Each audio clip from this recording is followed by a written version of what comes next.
A key component of the modern world economy, the chemical industry delivers products and innovations to enhance everyday life. It is also an industry in transformation, where chemical executives and workers are delivering growth and industry-changing advancements while responding to pressures from investors, regulators, and public opinion. Discover how leading companies are approaching these challenges here on The Chemical Show. Join Victoria Meyer, president of Progressio Global and host of The Chemical Show, as she speaks with executives across the industry and learns how they are leading their companies to grow, transform, and push industry boundaries on all frontiers. Here's your host, Victoria Meyer. Hi, I'm Victoria Meyer. Welcome back to The Chemical Show. This week, I have the opportunity to speak with Rashda Khan, who is the Senior Director of Product Innovation for Barentz, where she's also the member of the HI&I leadership team. She's responsible for support across the business, driving new product development and innovation efforts.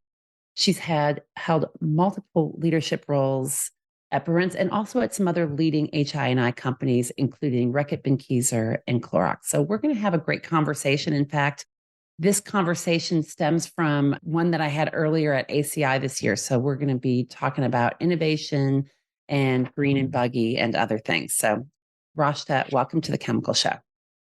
Thank you, Victoria. It's wonderful to be here. Glad to have you here.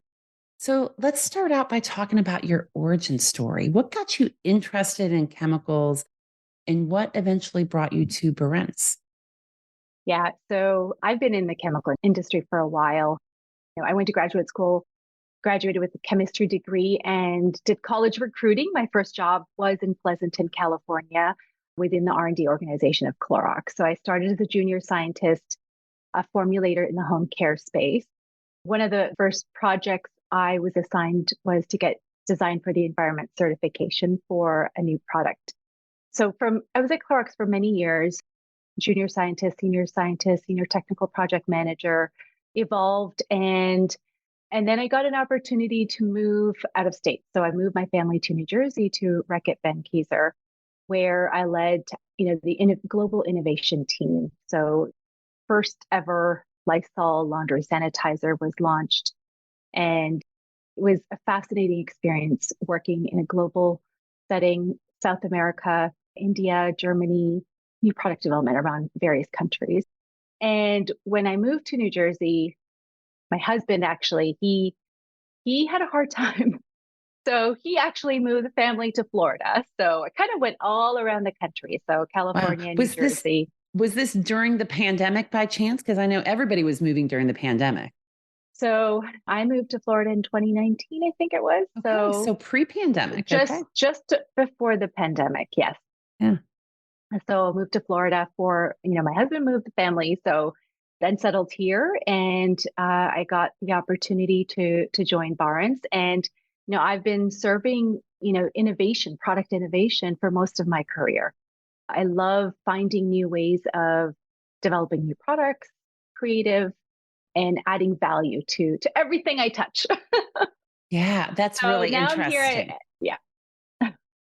So now you're here at Barentz, and yes. So now at Barentz, I'm the Senior Director of Product Innovation. It's actually a newly created role within HI&I, which is household, industrial, and institutional cleaning. So totally in line with my experience and my first experience in a distributor. So I come from, the formulators that actually develop the products, launch it to consumers, very consumer relevant type of experience in the past, also professional. A lot of these large companies also have I&I formulations. So that's my experience. And distribution is kind of, you're in the middle, right? So taking an ingredient that is from a supplier and selling it to the customers who are formulators. So it's a very different experience. I'm learning a lot every day. It's wonderful. And I feel like the value that I can bring being on the other side, being a formulator, is huge. That's interesting. That I could see that, especially because we often, again, we talk about like the companies like Clorox and Reckitt as being the formulators, and yet at a distributor like Barentz, there's also a lot of formulation work that takes place. What do you see as the biggest differences in terms of where you sit in the value chain now versus previously? Yeah, it's fascinating to me how in the distribution world, we are agile, fast, nimble, how quick we can be. And I think we are a little bit smarter because we have visibility to a lot of things, right? So visibility to the world is your oyster. Look at all these ingredients and then how you can put them together, how you can actually demonstrate the technical expertise to customers. It's very interesting dynamic. And I think you learn a lot and you know a lot about technology and applications in that process. Interesting. So, when, in fact, this episode or this interview came about, really, as we talked about in episode 86, I was recounting some highlights from this year's ACI conference. And one of the themes is green and buggy. And I know that there's a lot going on in the world of biotechnology. So, are you seeing an increased demand for biotechnology and cleaning, and why? Yeah, this is a very hot topic, biotechnology and cleaning. The short answer is yes, there is an increased demand, both within the consumer products and professional. Biotechnology includes enzymes and microbes. Microbes are also known as probiotic. Enzymes are utilized in laundry, dish on a global scale. They're in many different applications, but within professional or I&I, they're the fastest growing ingredients. A lot of proteases, cellulases are used. A lot of the concentrated forms have enzymes, so lower energy costs as you have cold wash temperatures and concentration. So with regard to biotech technology and enzymes, that's what I'm seeing in terms of the trends. So why is this trend? I mean, I think is this consumer driven? Is this driven by performance? What are the drivers that are taking us to more biotechnology in the cleaning world? So I mentioned enzymes. The second big biotechnology is the microbes, right? So that's the bacteria. I don't know if you've heard of those. Microbes are fascinating. So to me, they are smart materials and help you clean in a very efficient way. So microbes, I recently read an article in Mintel where within the USA, they were launched in cleaning products for the first time about 6 years ago and have seen a remarkable growth since then. So I think between 2020 and 2022, there's been so many new products being launched, cleaning products that have microbes. And from a global perspective, within Europe and Asia, they actually have a lot more than the US. So I believe it's like something like 60% of new products are being launched, have been launched in Europe and Asia with bacteria in it.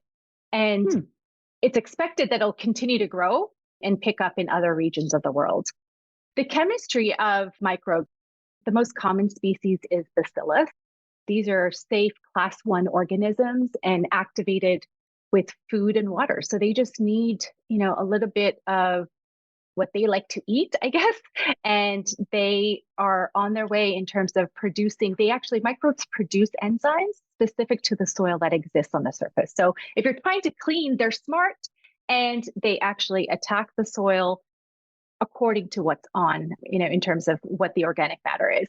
Yeah. And that's interesting. So what strikes me is there have been certain products and maybe mostly hard surface cleaners that use the claims of being antimicrobial, right? So I've seen this claim many a time in advertising and other things, antimicrobial. Are we now going to start seeing the opposing claim that it's microbial, or is it more just that people are approaching it as a green-based cleaning? Yeah, so that's a very good question. So the regulations are still being established with this technology and cleaning products. It's not an EPA regulated product that you develop. You need to have actives that are approved by the EPA to make any sanitization or disinfection claims. You cannot do that. Microbes are, the benefits that you see is a lot of the performance, right? So the odor, you get odor removal from the source. It's not just masking it. The residual action, because like I said, that when microbes are activated with food or water, they continue cleaning for a long time. So especially industries where they're cleaning less, this type of technology is really beneficial. where you can have longer lasting and residual cleaning on your Yeah. surfaces. Where do you see that? What industries do you see being most interested right now in this? So a lot of, well, pet care, of course. With the pandemic, there was a lot more pet owners. This is very common technology of My having. dog is really stinky at the moment. In fact, I told my daughter that after school, we're going to give her a bath because she needs one desperately. So longer lasting, yeah, pet odor removal would be awesome. Yes, yes. So pet is a huge area, and then also carpet and hard surfaces. They work very well in those types. Microbes work very well on those.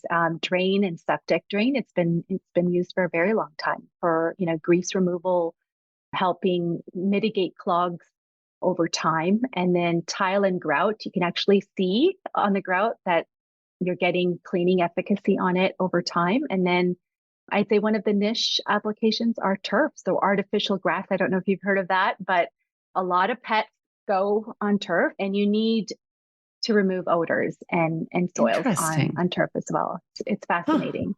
That is really I think, interesting. Yeah, end uses that we probably would have never had maybe 10 years ago. I think about like the turf for your pets, but that's interesting. So it's yeah, a very evolving market. yes. And with microbes, I feel with the innovation in this type of product, it's education for the consumer, the customer, the end user. The customer is not going to tell you that they want this. It's an educational opportunity, providing knowledge as to what the benefits are of this type of technology. I think this is how we innovate in this space. Yeah. And when you think about the consumers actually care about an outcome. They don't necessarily care how they get to that outcome. Nobody really understands the chemistry of cleaning products. They just know that they want stain removal or odor removal, or they have a particular issue that they want solved. So it's really up to the industry to formulate for that and the marketers to help solve those problems and communicate that. Absolutely. It's the perception. You have to understand what the perception is, and tweak your formulation to deliver. We'll be right back. At Ecovist, they're accelerating the transition to a sustainability driven future. Their long history of innovation, expertise, and customer collaboration supports the development of proprietary catalysts and services across their two industry leading businesses, Advanced Materials and Catalysts and Eco Services. Advanced Materials and Catalysts is a leader in proprietary and customized technologies for polymers, cleaner fuels, emissions control, and circularity. Eco Services is the largest North American recycler of spent sulfuric acid. Ecovist, your catalyst for positive change. On that. And then the last thing I'll mention with microbes is I was reading an article recently, and in Europe, they're actually using microbes in the hospital setting. So they're seeing that it's actually having a very beneficial cleaning in terms of on hard surfaces. It actually avoids and drops the amount of hospital acquired infections when you clean with this type of technology versus the usual chemical disinfectants. It was fascinating to read this. I don't know what, in terms of the commercial aspect of it, how far it's gone, but this article was talking about the performance benefits that are being seen with microbes in the hospital. And then also antimicrobial resistance is also increased with this technology. Interesting. So, yeah, so I can see kind of a continued evolution, particularly when we think about antibacterial, right? Which has had, I know that there's been it's popular, but there's also been some voices that have said, oh, we shouldn't have antibacterial. The microbes is kind of a next step of kind of maybe next generation. So I think, as you said, the regulations are still evolving, and it probably will be for a while yet. Yeah, that's what I think. Yeah. So it's interesting. So, and maybe we've touched on this, but some of these bio-based product areas are fairly mature, as we've talked about, and others are still really developing. What are some of the challenges that you see companies facing as they're trying to commercialize and scale in these bio-based products and applications? So some of the challenges can be how do you formulate with these bio-based products, right? That's one of the key aspects. How do you attain parity or better performance with a bio-based product? A lot of a lot of the work has to be done in terms of providing science-based proof, right? So providing data and results that actually gives the evidence that it's the same or better. And then also, the other aspect is looking at it from beginning to end with bio-based products. There's a lot of challenges. I have to say, with sustainability, it's such a big topic right now, and it has many different functions and facets to it. So, beginning to end needs to be looked at, from the feedstock, the manufacturing process, the impact on the carbon footprint. So, those are a lot of the challenges, but at the end of the day, I think it's going to be what benefit, what performance, how could we be smart in utilizing bio-based products? Where is there opportunity? For example, we just talked about microbes and probiotics. If professional, institutions are cleaning less, this fits in right there. Perhaps you can have a formulation that you don't need to use that much, that often. And, it meets kind of that holistic sustainability and cost parameters that a customer has. Yeah. And it maybe fits the scale of these new bio-based products, right? I mean, scale is such an issue right now, just trying to, for companies that are working on scaling their new technologies for the demand, trying to meet that. It seems to have been a bit more challenging with the bio-based. So if it's, if the net usage is less, because the cleaning patterns change, it starts fitting in a little bit better. Absolutely. Yeah. Interesting. Go ahead. I was just going to say the other challenge is, again, education, right? So a lot of these needs or benefits that are coming out, they're unarticulated by the users.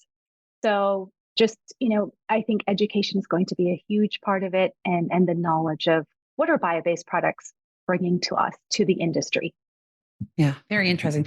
How does, so Barentz, as we've already talked about, it really sits in the middle between the formulators, the consumer products or the industrial products companies, and the actual producers.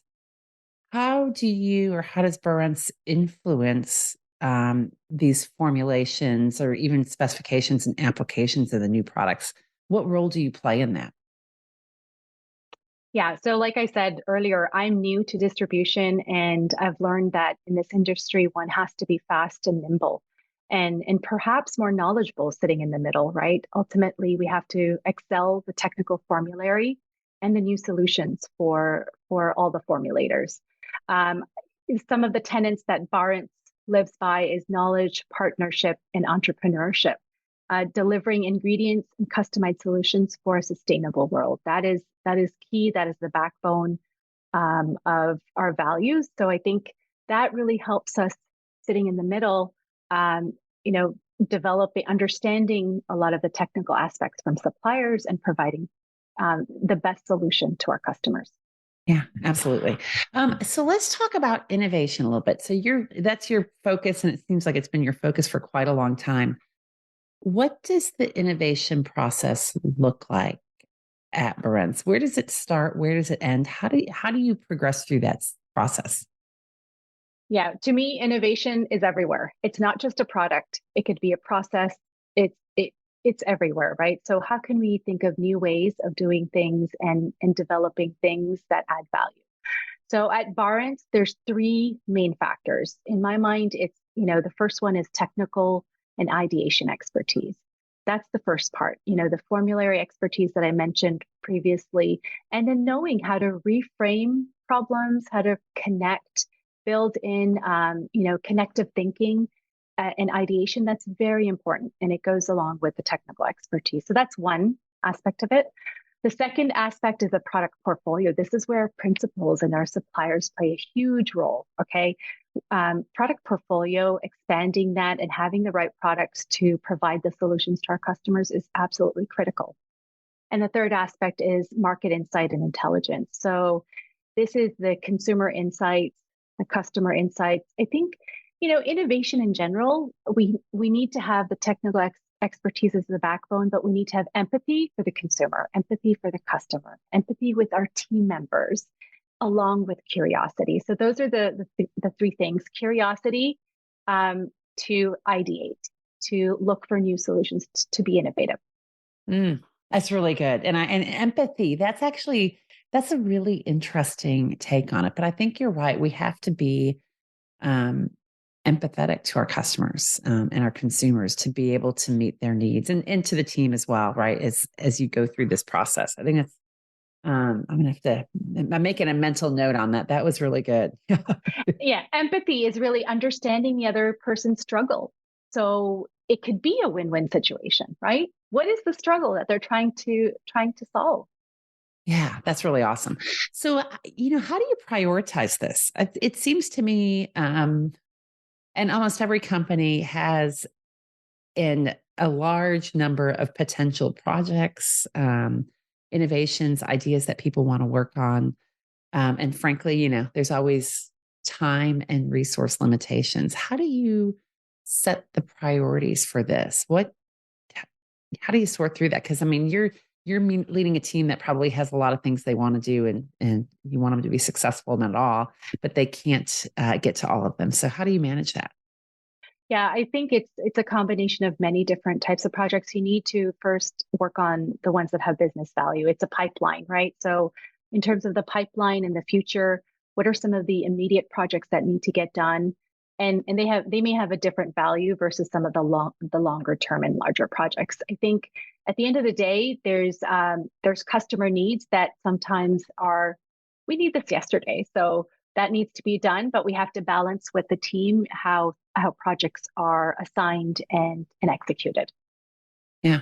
So this may be a hot topic, but I think one of the challenges, or maybe it's not a challenge, maybe it is a challenge, maybe it's just an unknown, is obviously you have a number of suppliers and principals that are serving you, and then through you serving the customers.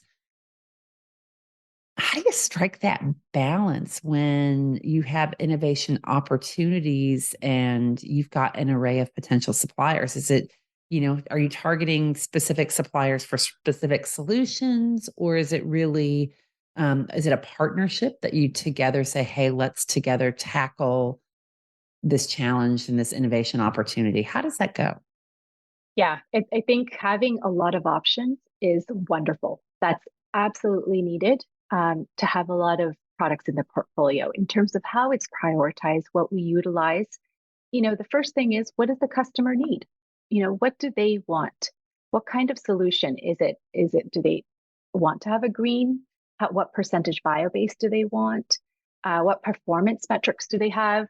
Those are all key things that help converge from the wide array of ingredients that we have. Is, which ones can we try and develop into this formulation as an application? I think that's the first thing.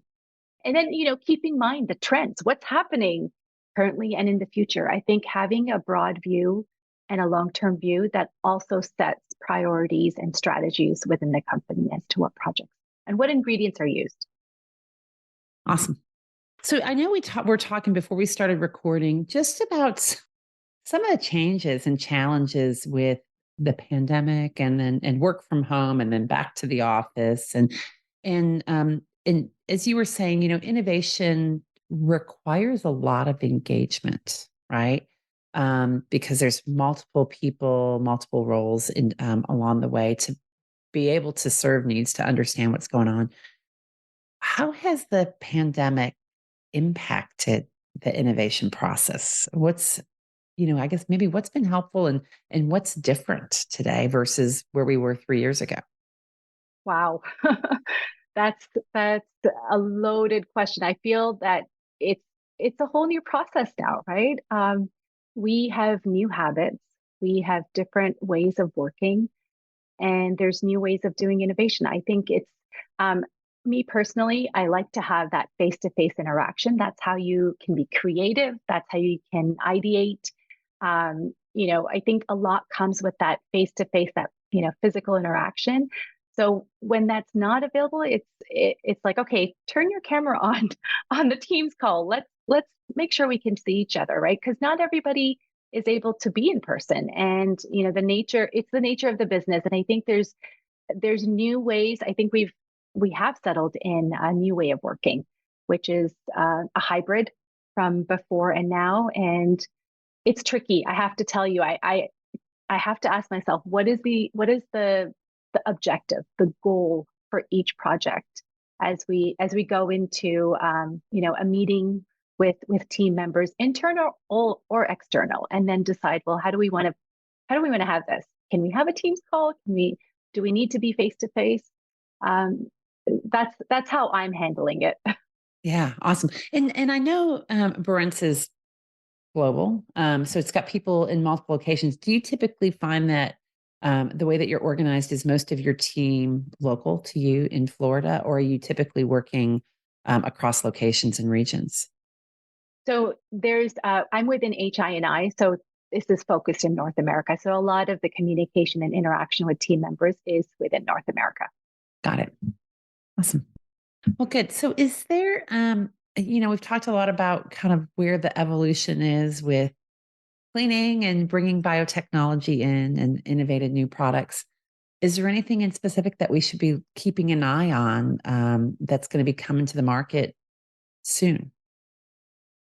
Yeah, there's two products that come to mind, and then I also want to mention, biotechnology is not the only green products out there, right? So there's a lot of other hot stuff, and before I mention the two products, in terms of green, there's also we talked about fermentation a little bit. There's also surfactants and solvents that are being manufactured in different ways, right? So there's those newer technologies as well out there. But the two exciting products Barentz has launched.